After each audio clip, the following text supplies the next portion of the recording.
ಶಿವಾಲಯ ವರ ಹಿಮಾಲಯ ಜ್ವಲಿಸುಗೊಡಲಿನ ಜ್ವಾಲೆಯ ಹಿರಿಮೆ ಮಹಿಮೆಯ ಓಲಗಾಧಿಪ ದಹಿಸು ನಾಡಿನ ವೈರಿಯ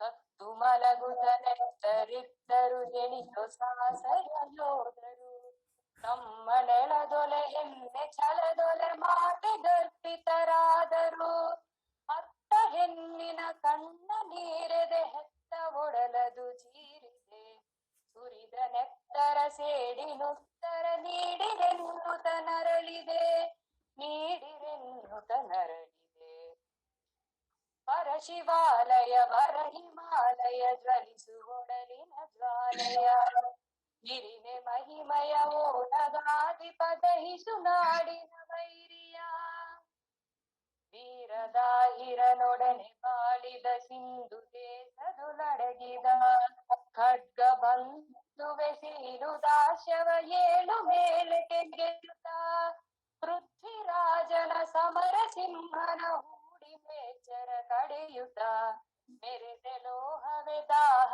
ನಿನ್ನದು ತಣಿವ ಕ್ಷಣವಿದು ಬಂದಿದೆ ತಣಿವ ಕ್ಷಣವಿದು ಬಂದಿದೆ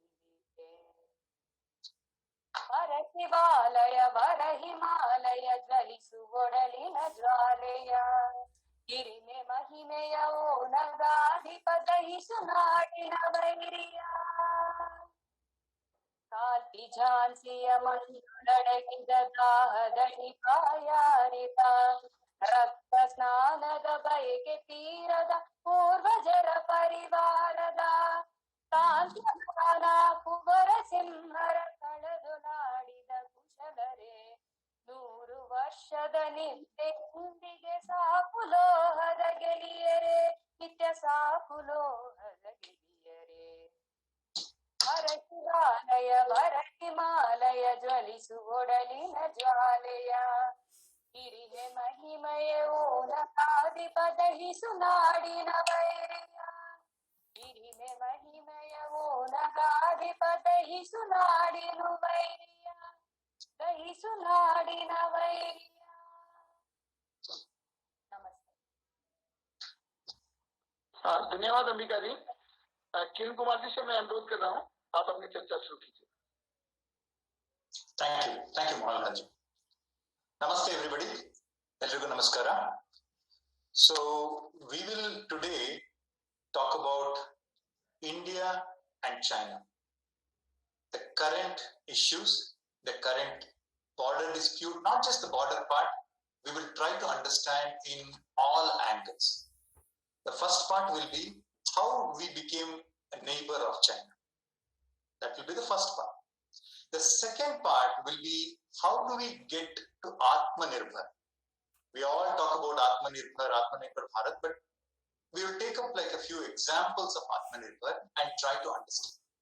So I'll be doing some presentation of some of the maps, and if anybody has a problem seeing and hearing, just let us know. Okay. Yes. Somebody asked, can we record? Yeah, you can record. Okay, no problem. As the admin will take care of that. Okay. So I'll be making some presentations now, and for the first part, it will be mostly maps. Okay, I will go into the maps, and I'm very thankful for all of you to take time on a Sunday evening and come for this. It is not easy. At the same time, I also want to make sure that the organizers who have worked really hard to get to this level, and we will get from that. So if Mr. Sanjay Patil can stop the screen sharing, I will pick it up from there, and then we will get started.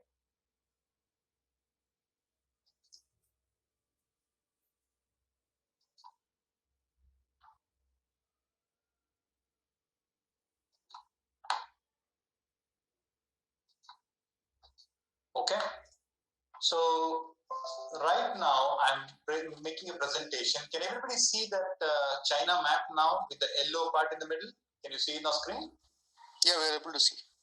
Okay, very good. So the first thing and the geopolitics that we all have to understand, China was not there in 1947 when we got independence. When India got independence, China, as we know today, did not exist. So there was a civil war that was going on between China at that time. So in this particular map, you'll see the yellow part, which is the People's Republic of China. That is the communist China, Mao Zedong and so on. And the green part, or the bluish green part that you see in the bottom, is the nationalist China. Now Samajwadi China, that is the part. So the communist China was fighting the nationalist China. And then the communist China won in 1949. They pushed the nationalist China to Taiwan, which is in the middle. So as you can see from here, whether it is Ladakh or near Nepal or Bhutan or Arunachal Pradesh, Sikkim, we did not have even 1 kilometer of border with China at that time. This was 1949. So 1947 to 1949, we did not have any border. So what happened? How did China become our neighbor? So all they did is, there are two places in China that everybody should know. There is a place called Hehe in the northeast of China, and there is a place called Tengchang in the southwest of China. If you draw an imaginary line on the Kalpanika Rekheyalinda Eladre, Balabhaga, the eastern part, has 94% of China's population.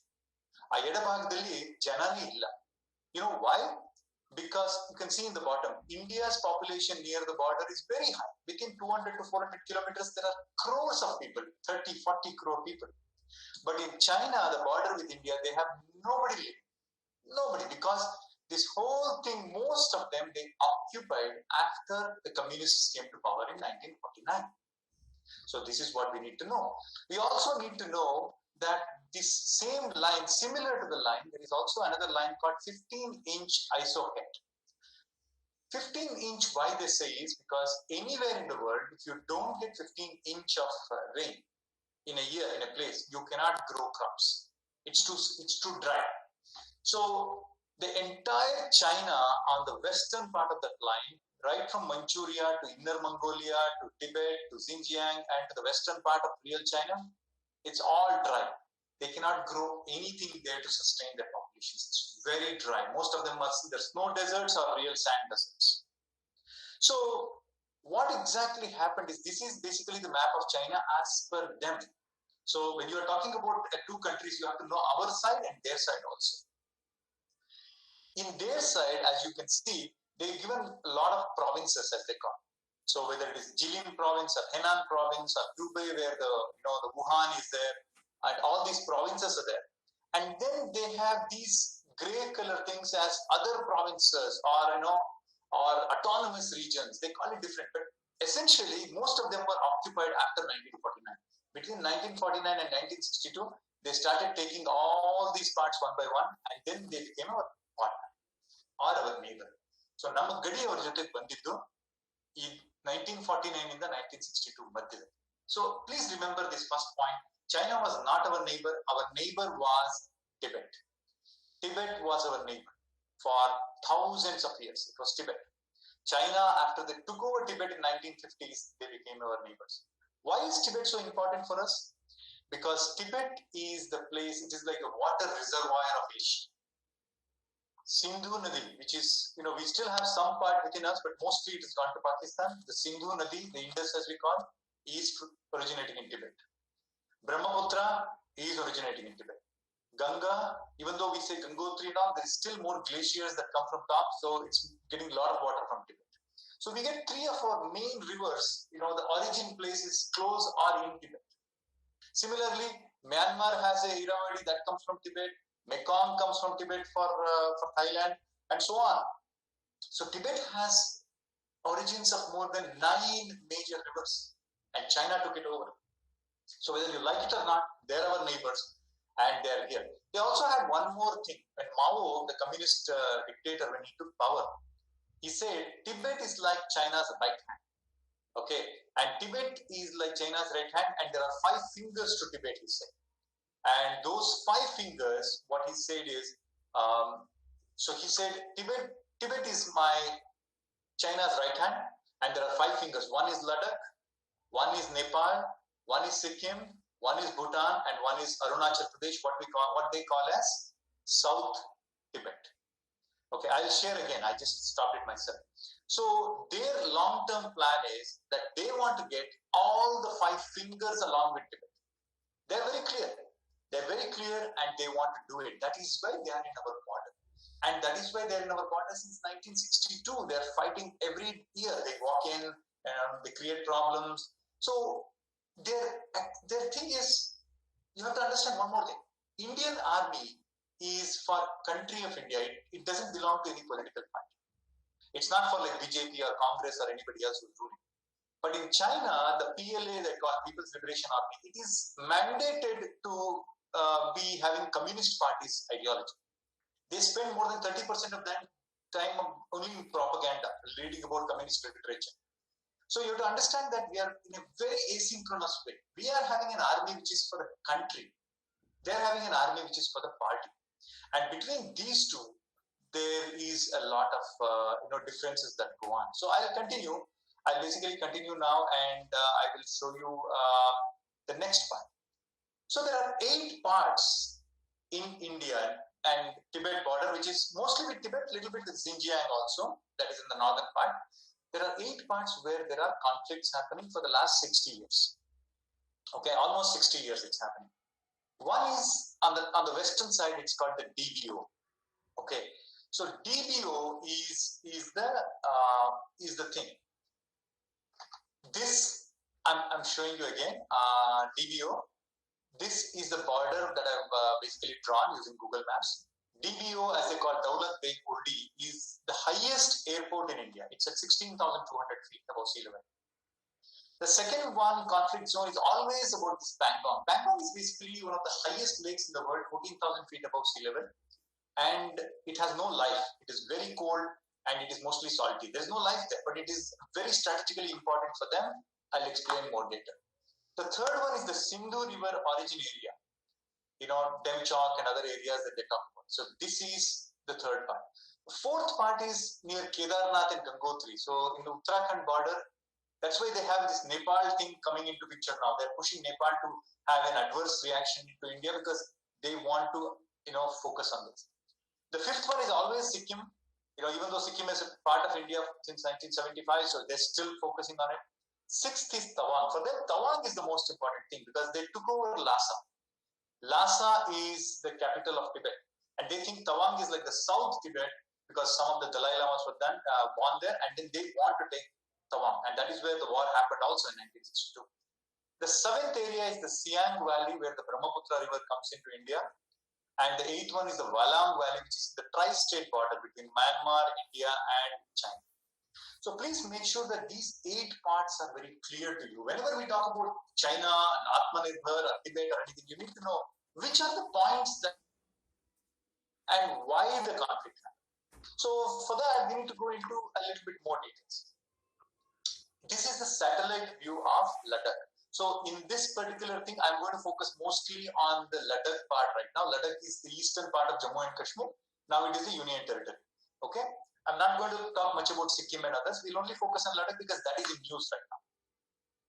The saffron tick marks that you see, they are the actual Indian border. That is what we have in our map, we have in our constitution, and this is what Jammu and Kashmir came to us as when Maharaja Hari Singh signed the accession document. This is our border.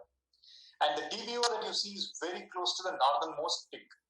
But the X marks that you see, the red X marks that you see is where China is actually there today. This is the line of actual control, as we say. The difference between our tick mark on the east and the X mark that you see near the Galwan Valley where the fight happened and, unfortunately we lost 20 of our bravest people there.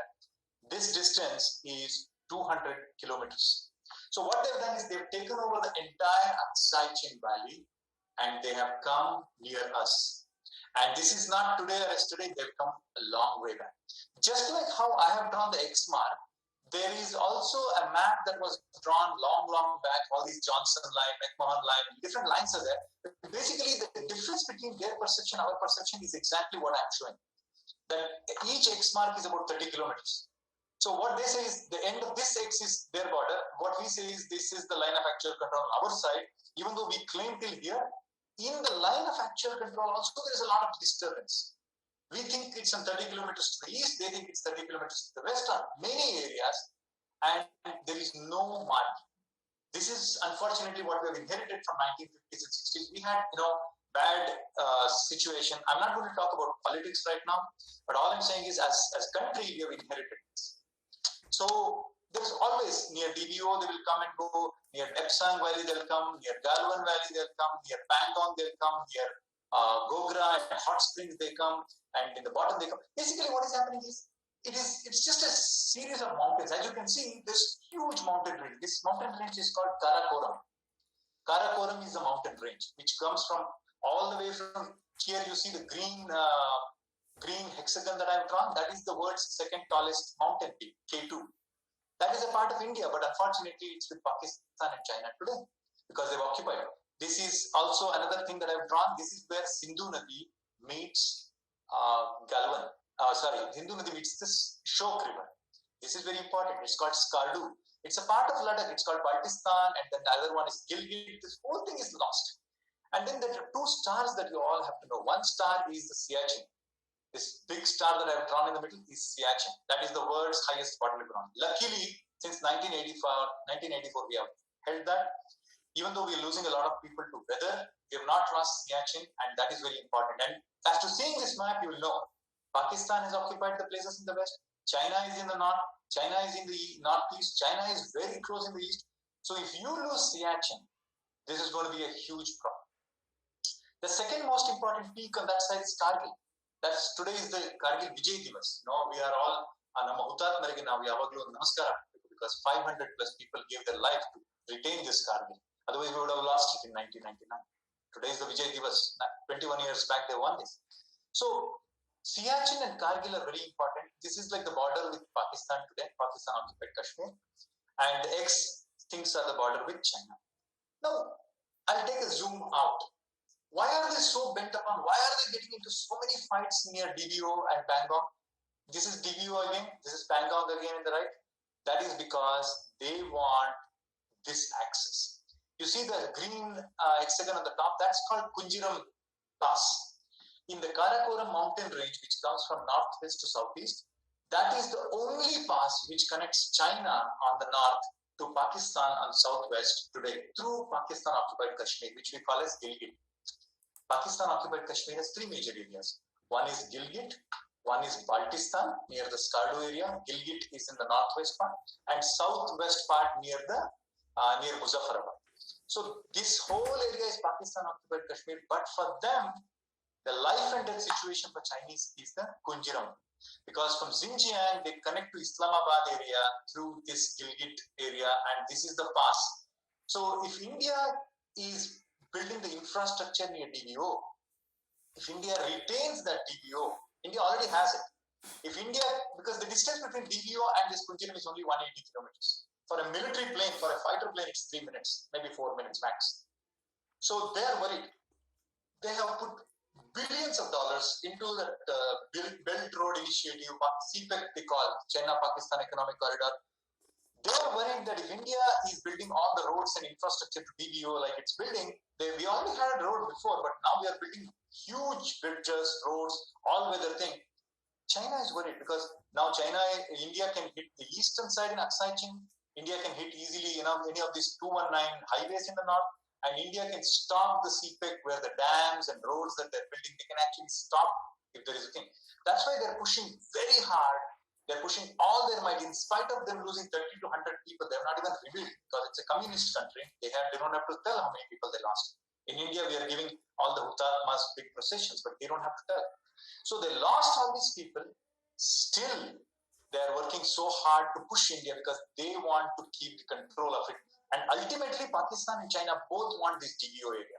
Because if you control DBO, you can control Siachen in the long run. You can cut India off. And then if India can be cut and pushed south of Kargil, then they can have a all-weather road and connections from the east. That is their thing. Now let's go into 5 minutes about what exactly happened. So this is one of the lakes that I talked about, Pangong Lake. There are 8 fingers, as they call it. Finger is nothing but a mountain top. In the map, they call it a finger. India's perception is here. India thinks we have, this red line is India's perception on the right. Chinese perception is here near finger 4, and most of the fight is happening here near finger 4 and 5. They have come here, they're not going back to 8, and India is saying, no, nothing doing, you have to go till 7 or 8, and that is where the problem is. Similarly, they also are nowadays picking up something in Bhutan, in the eastern sector. So as I showed you in Tawang is with India, but they are picking up some, with Sacheng Valley, wildlife and all, they're saying they have no connection. The idea they're doing this is because tomorrow they can claim Tawang also, because they can say it's ours, and that's why we are asking this. So they're doing that. And similarly, again going back to Ladakh, these are all the areas. This is the LAC as we call it, the black line. And our actual claim line is here 200 kilometers east. Unfortunately, we have lost it in 1957. Our parliament was told 2.5 years later that China has built a road. I'm like, how can a country lose and inform the parliament 2.5 years back? So we had a very weak political leadership. That's why it has happened in 1950s. But now we have to keep what we have. So this Galwan, they are fighting because they don't want the road to go near. They have good infrastructure in Aksai Chin, but we don't have. And for us, the natural barrier now is the Karakoram mountain range. They don't want India to come anywhere close to that. So they're fighting all the way from Pangong to Konka to Chipchop, everywhere. This whole area they're fighting all the time. Every year they come. And this is just a zoom out of the same area. That K2 that I showed you is here. And this area in the north is called Shaksgam Valley. S-H-A-K, Shaksgam Valley. China got this from Pakistan. This is part of Jammu and Kashmir and Ladakh. And China got this as a gift from Pakistan. Pakistan in 1963 just gave it. It's like Bab Ka Mal. Take it. Because they gave it. So Siachen is so important and DBO is so important because of it. Because China is here, China is in the north, China is in the east, everywhere China is there.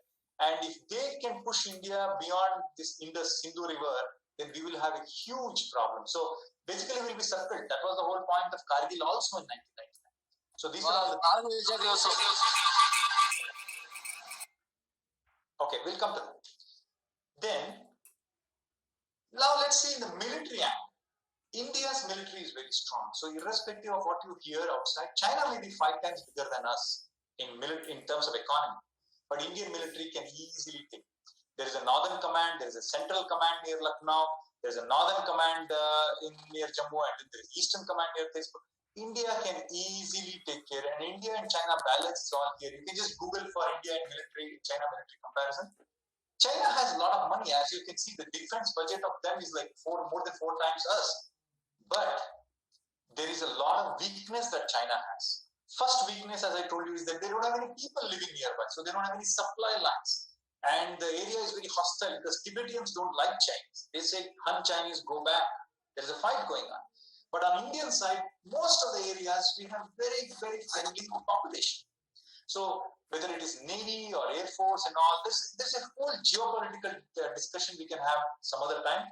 But all you can understand is whether it is Navy or Air Force or anything, Chinese are not big threat to India because they have to cross the Karakoram, they have to cross the Himalayas to attack India. And fight nowadays is not just firing a few missiles. You have to have path and supply line. And this is the supply line of China. You see in the northwestern part, this is Aksai Chin that they've occupied. If they have to get military supplies to Aksai Chin, it has to come from Lhasa. The red line is the train. This is the Lhasa. Or it has to come from Chengdu, which is the real China. Chengdu, that's where real China stops. So the Chengdu to Ladakh, the distance is 2,500 kilometers. So it is as good as going from Bangalore city, where we are sitting now, to Ladakh and come. It's that far. So getting a supply line that far cannot sustain them in any kind of long-term battle. So don't worry too much about, China is very big, China will attack us. Yes, they will do all the mind games. They have a lot of media friends also, they'll play. But the reality is that they cannot hit us that easily. And this is the kind of infrastructure that's going on. This is one of the highest bridges in India that has been built. It's been named on a Ladakh fighter who fought in the Kargil war. This bridge has been built over the Shok River. This is why China is angry now. All these days, India was not having good infrastructure. India had just a small road. Now India is building huge bridges. India is building 63 roads. 61 are already getting completed. This is again that bridge, and also India is trying to create infrastructure in such a way that there are some chicken necks, as we call. India is a chicken neck in the northeast. China has multiple chicken necks. In Southeast Ladakh, it has, near Gangotri, it has, near Nepal, it has. That's why Nepal is trying very hard to provoke India, near the Lippo Lake and all. So all these can be cut off by India very easily if India needs to. And most importantly, look at this picture. This is the actual ground picture of a permafrost, P-E-R-M-A, permafrost. This is exactly how Tibet is. Tibet being at the 10,000 to 20,000 feet above sea level, most of the places, it's purely ice. It's like walking on a glacier. If 1 degree temperature increases, half of these things will melt. So you can't really build a railway track and all and take heavy aeroplanes or a bunker for planes. You can't do all those because Tibet doesn't have any of them. So the reason I showed all these is for everyone to understand the geopolitics. To recap, China did not have any border with us. Now China has a border. China wants 8 or 9 different areas in India. I showed you right from Ladakh to Arunachal Pradesh, all those. And they keep trying it all the time because the Chinese army is a party army. It's a communist party's army. And for them, whatever Mao has said is like the final word. He's like the greatest thing for them. They will never go against Mao. Mao said there are 5 fingers of Tibet.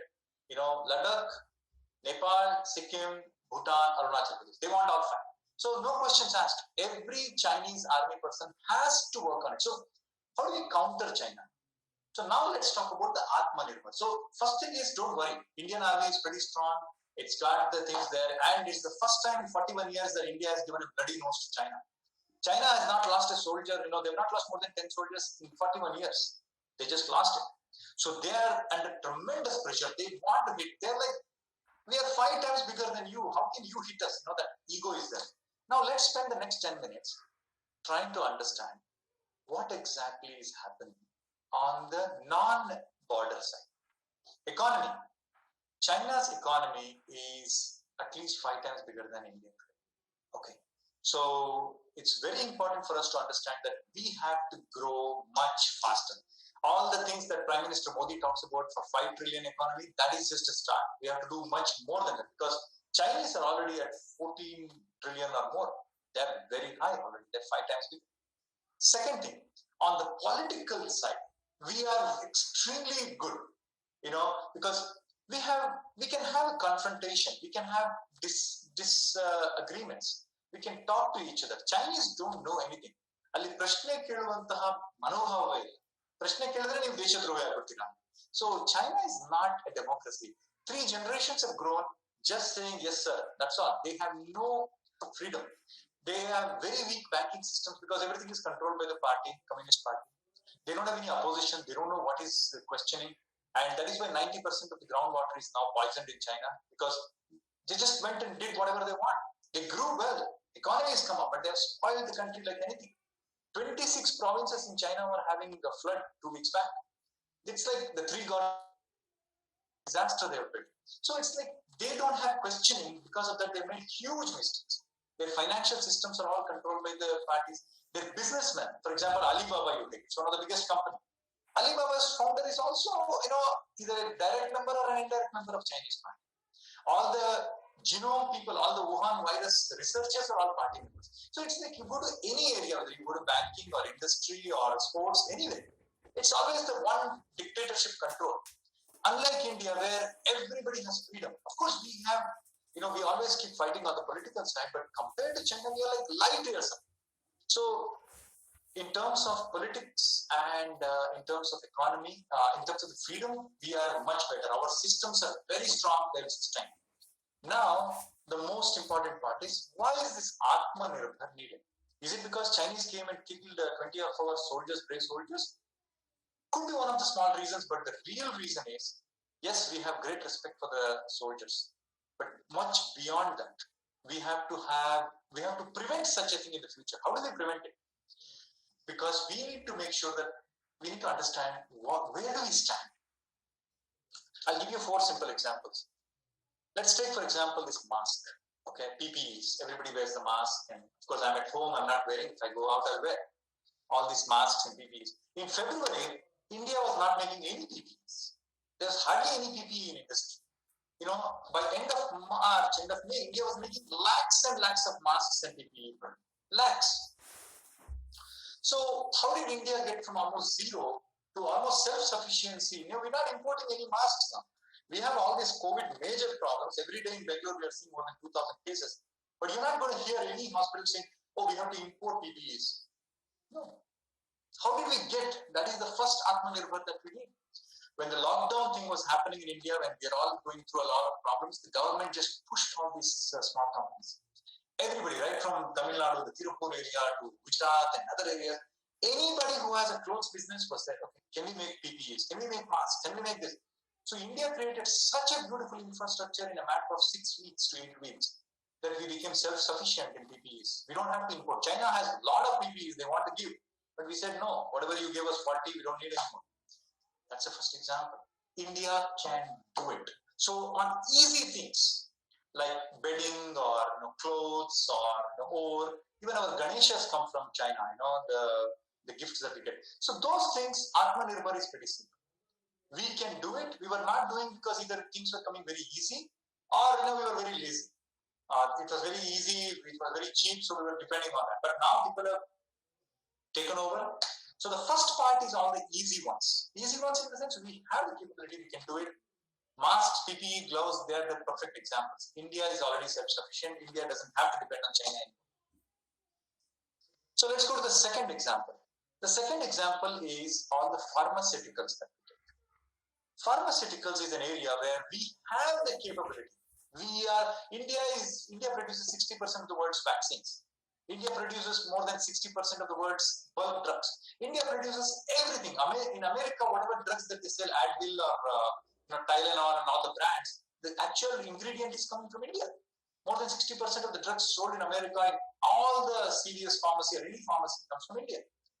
So we have the capability, but our pharma companies, for either lack of technology or price or laziness or whatever, they become very dependent on China. If you take erythromycin or some kind of an antibiotic today, 90% of the drugs that are used in antibiotic, what they call as APIs, active pharma ingredient, that comes from China. So we are heavily dependent, but it's not as easy as making a cloth mask because it takes some effort to get to the APIs. But we can work on it. In the next 2 years, India should have a target, particularly the pharmaceutical companies, to get away from the dependency on China. You can get things from China. I'm not saying, you should become totally cut off from the world. We have to have trade. But we should not be in a situation where 70 to 90% of the things you're depending on one country. So that's the second part.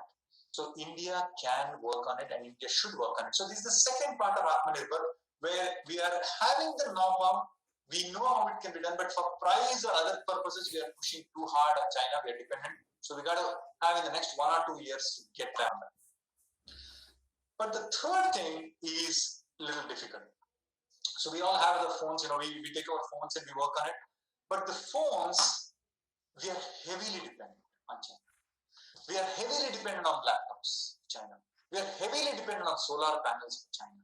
We are heavily dependent on all the big equipments. Like for example, in Bangalore, now there is a north-south metro train that will be done from Banerghatta Road all the way to, Nagwara area.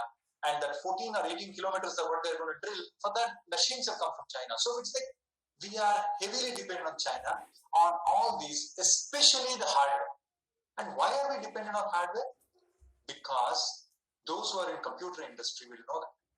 For hardware, you have a very important part of hardware manufacturing, which is called as fabrication. So when you take your phone, when you touch the software, the top port in a smartphone, that is just a glass.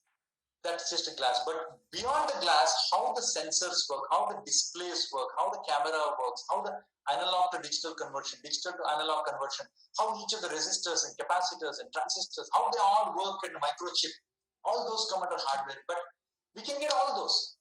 But the reality is, the most important thing is the fabrication, that microprocessor, that motherboard over which you need to make. For that, we need 8 nanometer, 10 nanometer technology.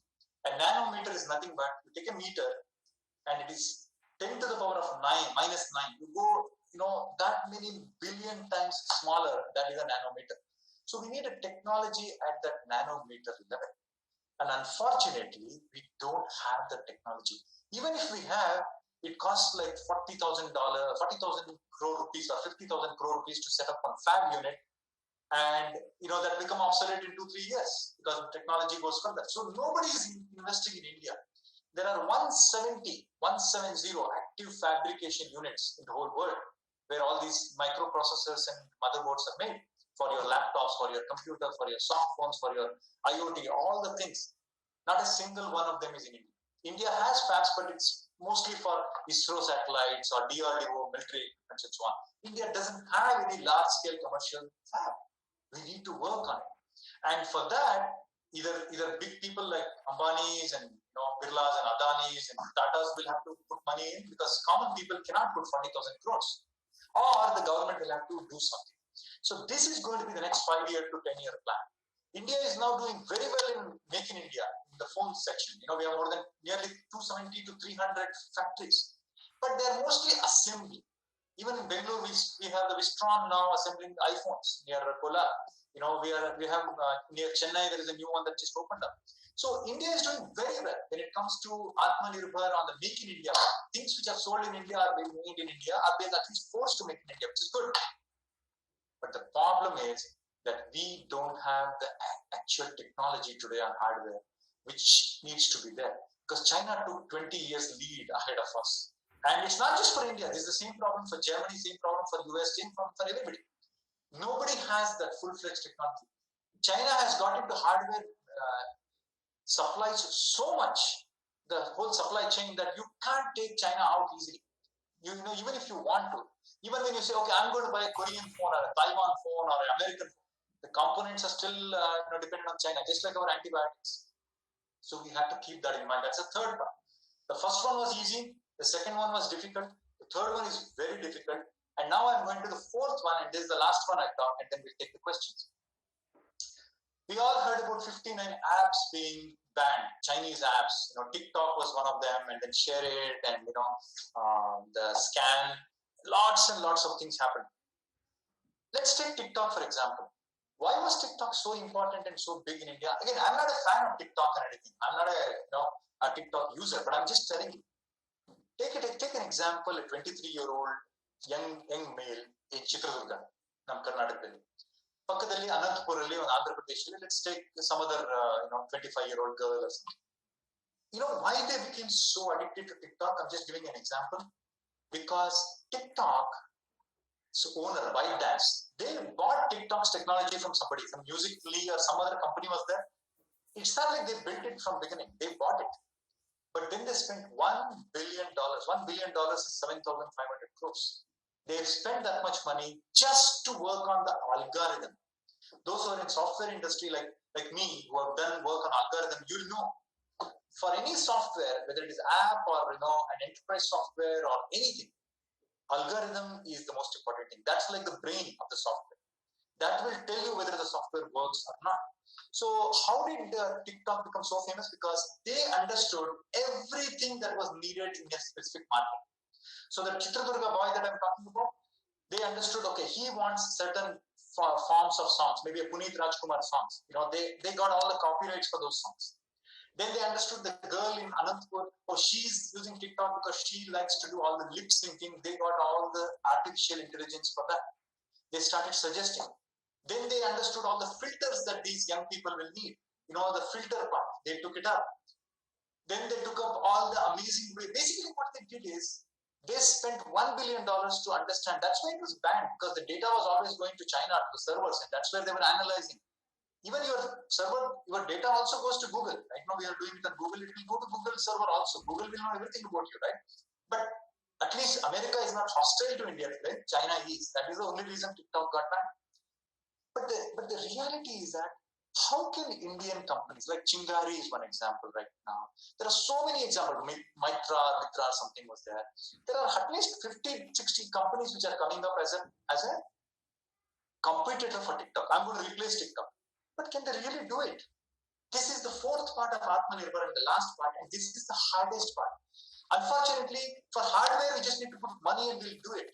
For pharmaceuticals, we were just lazy or we were working on cost, we can do it. for PPEs and others, we already done it.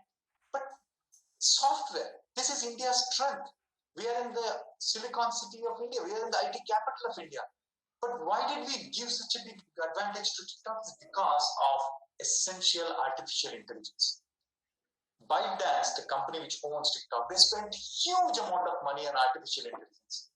They understood what the 23-year-old in Chitradurga will need. They might have never been to Chitradurga. They don't even know where Chitradurga is. But they knew. They understood what that girl in Anantapur will need. They understood what that that old woman in Ludhiana will need. They understood this whole thing. They spent money on artificial intelligence, which we did not. We were busy coding for some American companies and giving IBM and Cognizant patents and projects. We never spent time on this. That's why this whole startup India and others we talk about, they become more important now. Can we do it? Yes. In the next 6 months, I'm sure there will be somebody who will take up this vacuum. There will be somebody who will come up. But with 2 crores, 5 crores of investment, can they beat somebody who spent 7,500 crores just for algorithm? It's going to be difficult. So we have to think about it. And I want to know from you also how, because a lot of you are very, very big experts in this area. So let me just recap. We talked about the geopolitics, how China became our partner or neighbor. We talked about why Tibet is very important. Teach all your young people in the family, Tibet. They are our neighbors. Then we understood why China wants all those, why they keep fighting. Then we understood why that Ladakh area is so critical for India in between Pakistan and China. So we understood the geopolitics. Then we understood how the comparison, they're very much ahead of us in the economy, but we are very much ahead in other areas, the freedom areas, the social structures, the banking infrastructure, the political infrastructure. We are so strong. They are not that strong. They will just collapse if there is a big revolt over there. Then we understood 4 examples of Atma Nirbhar. We started with the easiest one, and we went to more harder ones to understand why we have to do. So burning a Chinese phone or a TV or throwing some things or burning Xi Jinping's thing, they're all very, they're just for camera. They're more like ornamental. But can we, as a responsible country, can we really step up and challenge China this century? I think we can, but it will take a lot of work, especially on the areas that I talked about. So with that, I'm going to end my session. I'm not preaching anything. I'm going to put it with a lot of questions that you might have. I'll leave it up to the moderators whether you want to read out the questions or you want them to ask. Thank you very much.